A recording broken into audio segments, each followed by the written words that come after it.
And let me just deep dive in that real quick, because I just want to share my story about that. The main reason why I really want to help out a lot of people is because I don't want people to make the same mistake I made. Okay, when I was driving trucks, when I first got my CDL, I literally was driving with a company for about 3 years.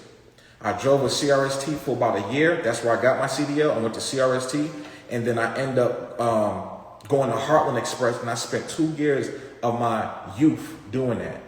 And that was the biggest mistake I made. And I was so prideful and I was so naive. I didn't really listen to the old school guys. But a lot of them at that time were telling me, what are you doing? Like, in my mind, I'm thinking like, I got a company now. I'm originally from Boston, Mass. So when I came from Boston, I came up here, I literally had nothing. I was really going for myself. I was doing construction because that's what I did in Boston. So when I came down here, and then, I was doing my little construction work, you know what I'm saying? But it was like, once I got my CDL and I actually felt like I had a job, like that was consistently, I think that's what made me be stuck in that cocoon, right? I was like stuck in this cocoon, meaning like I was comfortable. So what I'm doing now is I'm trying to help, especially the young guys out there, under 30 years old, even some older guys, right, that's getting into this business. Do not stick with one company. I'm talking about as a company driver, right? You get your CDL, you're working for a company. Basically, you're a W-2, right? You put your Social Security on there. That right there, do not do that for no 2 and 3 years. You know why? Because those 2 and 3 years, you could have been owning your own truck, right? And I made that mistake. So I think that's God. I think that's God using me like a puppet and telling me to go through this, so the people that's coming up under me don't have to go through that. So that's why I really take passion in doing this, and I put all my heart, all my soul, all my mind, all my wisdom, all my experience into this, because I really want to help out the next person not make the same mistake that I made. You know what I'm saying? When you get your CDL, drive for a company for a year because that's cool. Get your experience up. Then after that, go straight into leasing.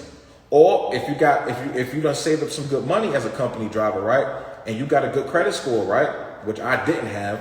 But if you do have that, go straight to the dealer. Go straight to the dealer and go purchase you a truck, right? And then you can work from that. You can hook up with Landstar. You can hook up with KLM. You can hook up with all these other companies that already have trailers, and you could just pull their freight and make money instantly. And you already building your company, right? So take that from me. You know what I'm saying? I always recommend, once you get that CDL, drive for a company for about a year and then get into leasing immediately. Do not do no 2 and 3, 4 years driving company. I understand they get you in because of benefits, healthcare benefits, dental benefits, vision and all that stuff, 401k. All that sounds good. But check this out. If you're not working on your dream, you will be helping somebody else in theirs. You understand what I'm saying? So once you get that CDL and you drive for about a year, it's time to start building your own dream and what you want to leave behind for your generations, right? It's when you work company and you got the 401k and you plan on retiring with that company. Oh, that's beautiful for you. You'll have a nice fat retirement. You know what I'm saying? Your kids will probably be good for school and all this other stuff. But check this out. Where you going to leave them behind? Because once you work for that company for so long, and then once you're at a certain age where you can't drive no more, you know what they're going to do? They're going to replace you.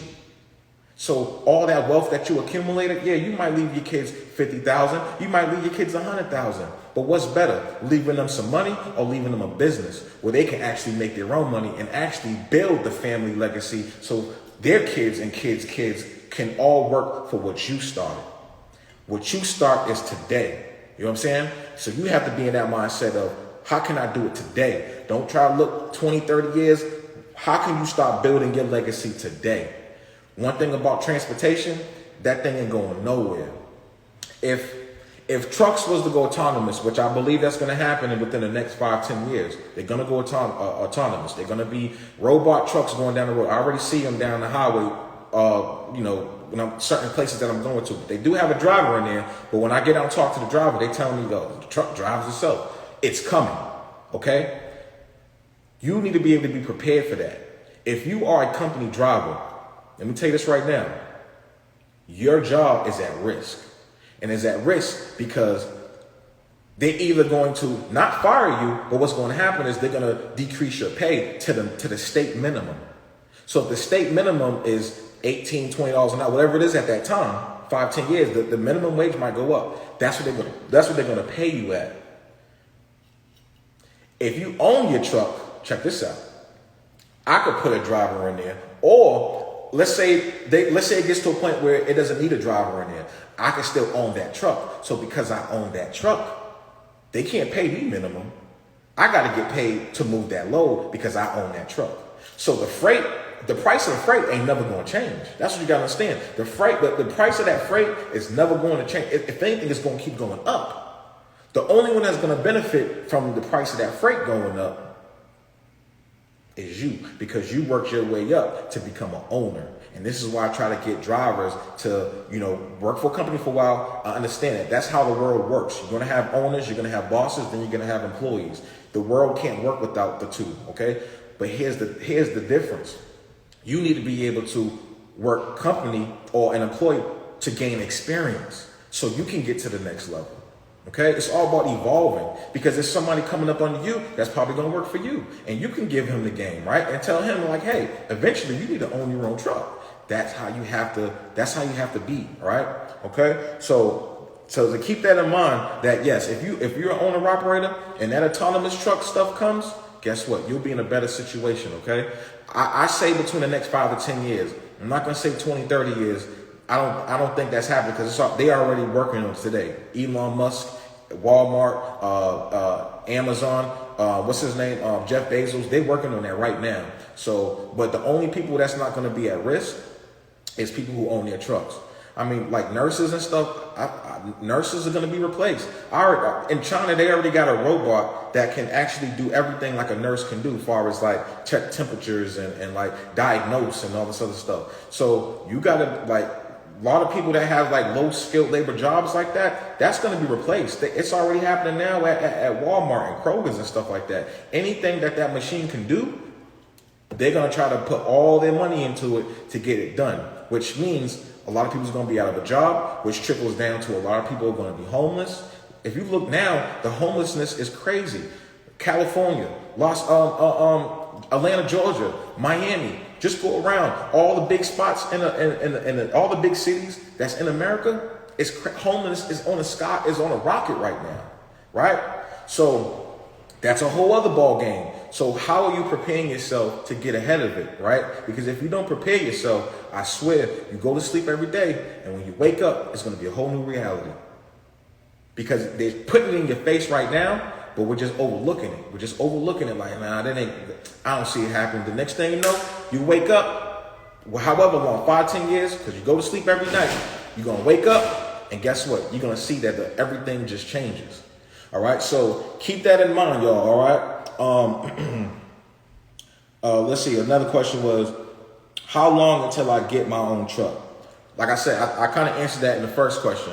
So it'll take probably roughly about 1 year. So about 1 year, then you become an owner operator. You can easily transition over and go into our big lot of diverse trucks. We got Kenworths, we got Peterbilts, and we got Freightliners. And you go into the lot, pick and choose the truck you want, and now you're off to the races to paying your truck off. Another thing you can do, right? This is what I did my last 2 years of my lease. I found out how much I owed left on the truck, right? I think I owed roughly like $60,000 left or something like that. I called my bank. I told my bank how much I owed on the truck. They wired the money to KLM, paid the truck off. Now, my bank has the title. So now I'm building my credit, because when you first lease with KLM, we don't do credit checks, right? Remember, I say that all the time in my video, no credit check, bad credit, whatever. We don't do credit checks. You know why? Because we don't report to the bureau. So since we don't report to the bureau, guess what? All that stuff all the payments you're paying on that truck, it's not getting credited, meaning your credit score is not going to rise. So for the last 2 years of my truck note, I owe like 60-something thousand. I called my bank. If you're in Atlanta, Delta Community Credit Union, y'all. That's one of the best banks when it comes to getting nice business loans. All Navy Federal, Delta Community Credit Union, Regions. Those are some good banks. Stay away from Bank of America. Stay away from Wells Fargo. Them dudes right there, the interest is too high on certain loans. So to go back to what I was saying, I had 2 more years left, so what I did was I called up Delta Community. I told them how much it was. They wired them to $60,000. I got the truck now. Now I just have to pay my my bank every month. So my payments went down from $2,000 a month because it was $500 a week. It went down. It went from $2,000 a month all the way down to about $1,200 or something like that. So I actually saved $800. That's that $800 was able to really put on the side because I already knew once this truck is paid off completely, I'm going to start using that extra money to go get my second truck. Okay, that's how you have to move in business. Okay, you want to be able to reinvest into your business as much as possible. I understand you want to have fun. I understand you want to do it. That's okay. There's a time and there's a place for that. But for the most part, 90% of your 90% of your profit need to be reinvested. That's how you grow. That's how you expand. Okay. So here's the last question. I goes that since gas is high, can it affect my profit? Great question for today. Because gas prices are high, but if you pay attention, they have been dropping down. Are they ever going to go back down to about $3? You know, $3.50? I doubt it. Okay. The most you're probably going to see is it's going to stay around that $4 and some change. Okay. Forget about $3, $2. It never went back. I remember when gas prices went high in 2008. They went hot, but they never went back to $2. Remember, it was almost like it was like $2.20 at one time in 2008. That's over with, okay? It settled like around 3 something. Now it went all the way up to 6. In certain places, it went up to $7 and $8. It's never going to go back down to $3 in those places. It's going to settle like around $4 to $5. So is that going to affect your profit? It all depends on how you drive, how you run your company. Right? You got to micromanage your fuel now. That's all you have to do. You got to make sure that you fuel properly to get to your destination. Okay? Stop overfueling. If you're going to overfuel, that's okay in the beginning of the week, right? Because you're going to run it all through your loads and stuff like that. But when you start getting closer to when your pay period ends, you got to stop overfueling. You got to like really, you got to really pinpoint, the fuel that you put in your truck, because if you don't, it's going to cost you.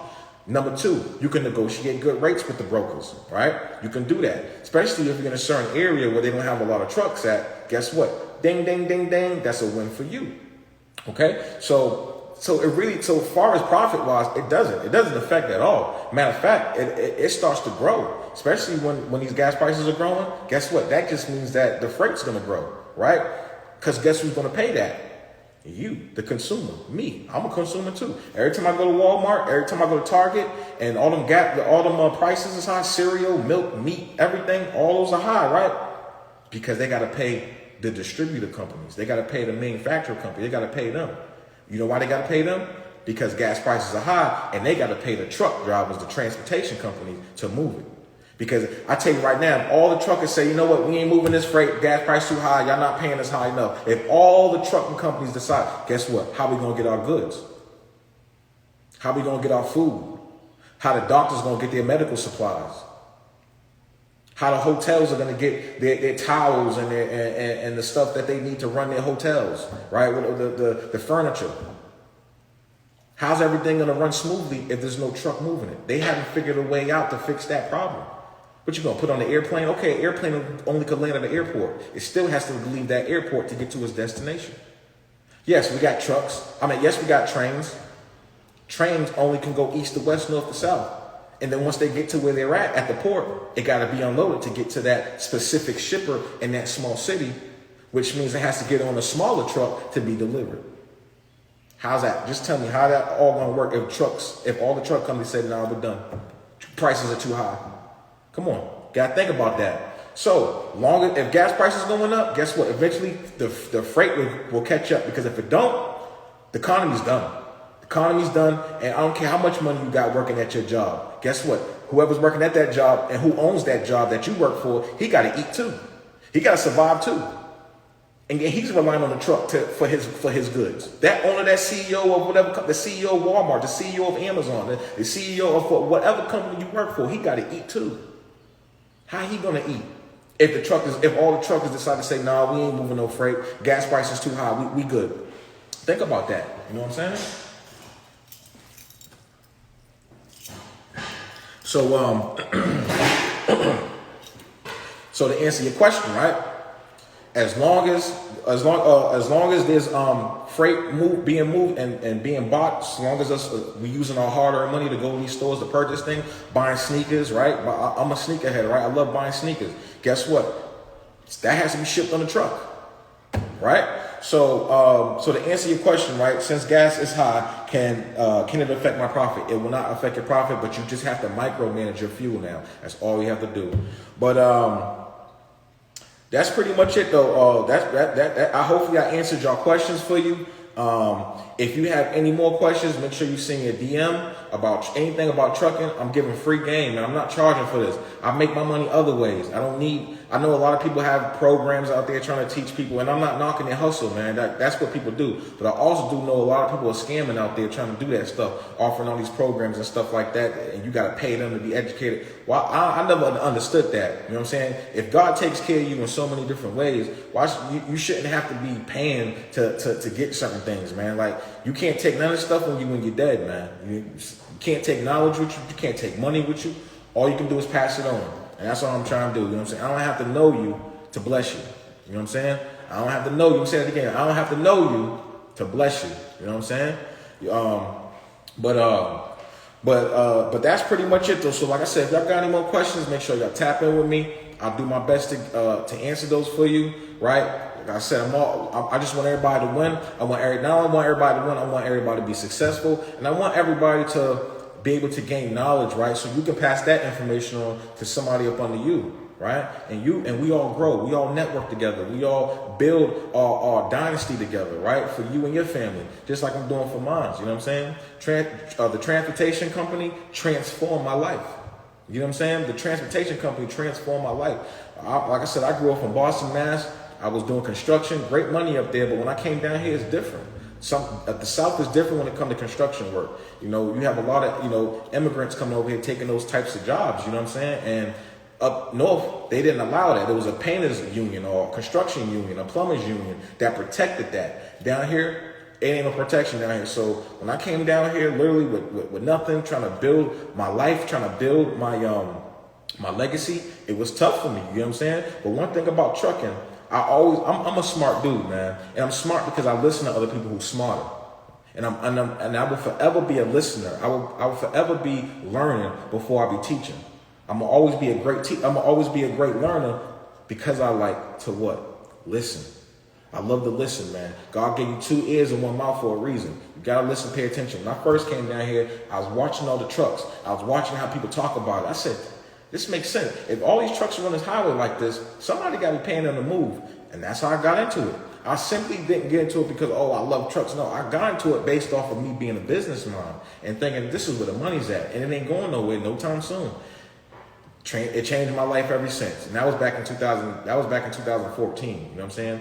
So if you guys are thinking about getting into the transportation business, it's never too late. But I always recommend get in as soon as possible. Don't wait too long, okay? You want to get in. And it's to believe it or not, a lot of people still don't know about it. Like, this is still like something small compared to everything else that everybody's getting into. The transportation business is like still kind of small. But here's the crazy part. It's a $900 billion industry. So the question is, how much you try to carve out of that? 100,000? 500,000, a couple million. What are you trying to carve out of that $900 billion industry? The hip hop industry is only about 500 to 300 million. The entertainment industry is only about 5 to 600 billion or something like. I think it's like 5 to 600 something million or something. It's not. I don't even think it's in the billions. So think about that. The transportation business is 900 billion, and it's only going up. So understand, man. You understand the industry you want to get into. Understand that you don't. This doesn't have to be something that you love to do. It could just be something you actually will start to grow to love something. Like I end up growing to love it, but it wasn't my initial. Oh, I love trucking. I'm gonna get into it. No, I just did it because I felt like it was a smart business decision. Okay. And before I let you go, let me add this too. You gotta watch your circle, man. Pay attention to your circle. Pay attention to the people that you supposedly love, right? Your family, your friends. Pay attention to them that's around you, right? If somebody's always in your ear trying to destroy your thoughts, trying to destroy what you feel like is helping you, or what you feel like you're going to, that you're going to a certain lane and you have a certain vision and you always have somebody in your ear trying to destroy you. You got to check your circle, okay? There's a demolition crew and there's a building crew. The demolition crew don't care about building. When they show up to these job sites, they show up to destroy.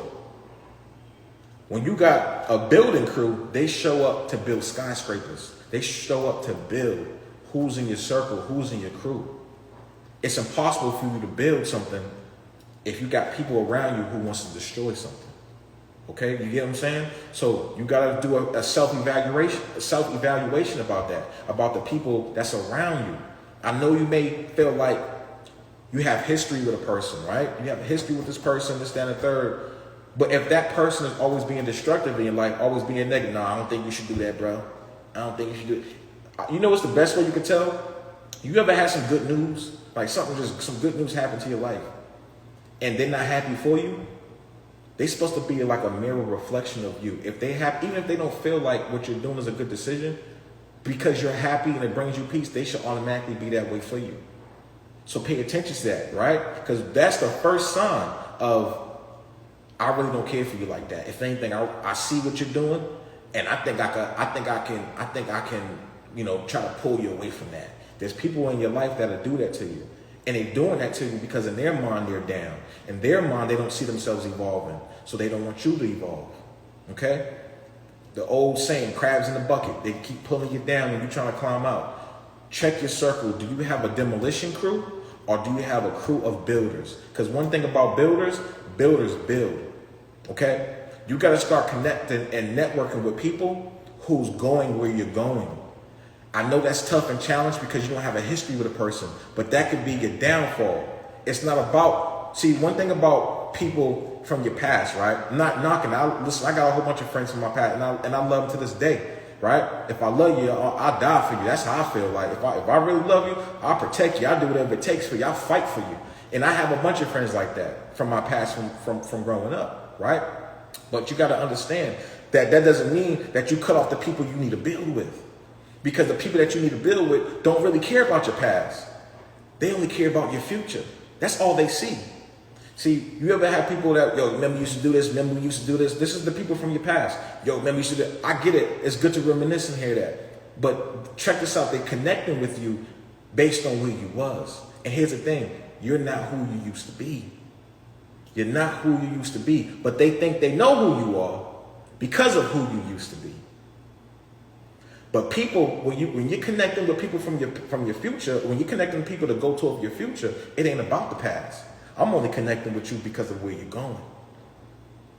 If you have more friends based on where you've been, instead of friends and networking on where you're trying to go, you just put yourself in a cocoon, a stuck place. And you can get claustrophobic, because then you're going to start asking questions like, why am I stuck here? Why am I not evolving? I know where I want to go, and I can see it. It's in my grasp. But I damn sure don't want to go back to where I was. That door, I closed that door a long time ago. I ain't going back to where I was at. But I can see where I'm going. It's right there in my grasp. You're in a cocoon. But no need to be scared. Don't need to be scared. Okay? All that means is you're in transition. You're in transition from one place to the other. I bet you that caterpillar in that cocoon, I bet you he was scared. I bet you was like, this is an unfamiliar place. I used to be crawling. Now I'm stuck in this place. Where am I going? Okay? Now here's the thing. In order to spread your wings and fly like a butterfly, and now it's a whole different experience, you got to check the people that's in that cocoon, right? Check the people do you got a demolition crew or do you got a building crew? Because if you got a building crew, once that cocoon break, you're going to take off. So understand that, man. I just want to use that analogy with you for some people, because I really feel it through the phone. I really feel in my spirit like somebody has somebody around them holding them back. And I just want to let you know that it's probably true. It's probably true, okay? And you got to be able to evaluate that. You got to be able to run a autopsy on that dead situation. You're in a dead situation, and you got to examine the autopsy of what happened. How did this happen? Why am I feeling this way, right? Why do I feel like 5-10 years done went by and I'm still in the same place? I'm still in a cocoon. You ain't supposed to be in no cocoon for no 5, 10 years. You're supposed to evolve and keep going up and keep going and getting better. Even if it's not even a lot, just even steps, just steps. That's all it's about. You don't want to overwhelm yourself, but if you feel like you're not doing that, you got to check the people that you're surrounded by. And yes, it could be your family.